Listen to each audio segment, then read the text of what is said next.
Our last category of worldview then is where studies would show most of America sits, actually.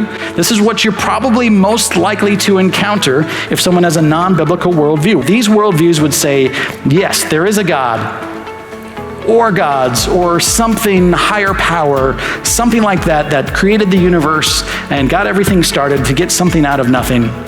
But ultimately, these worldviews would say it's up to us to figure out who or what God is. In some worldviews, it's each individual's decision to find the spirituality or God through some process. In others, it would be through some community or group together. And because these worldviews are based on people's own discovery, the ideas of right and wrong and how to live a good life come down to whatever is anybody's best idea at that time, right? They pick and choose. Pick and choose. And oftentimes in these worldviews, different people can have different ideas about good and bad stuff, and that's totally acceptable to a point.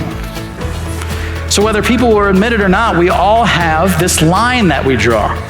So who gets to decide what gets tolerated and what doesn't?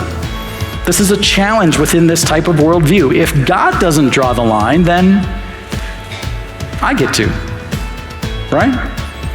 And instead of life being about the pursuit of God's holiness, life becomes about the pursuit of my happiness. And the slope can get slippery.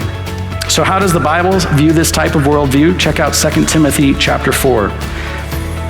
The Apostle Paul writes, "For the time is coming when people will not endure sound teaching, but having itching ears, they will accumulate for themselves teachers to suit their own passions, and will turn away from listening to the truth and wander off into myths." Church, don't let anyone try and convince you that this book, that the Bible, is outdated and irrelevant. This is a better descriptor of human nature than has ever been or will ever be written.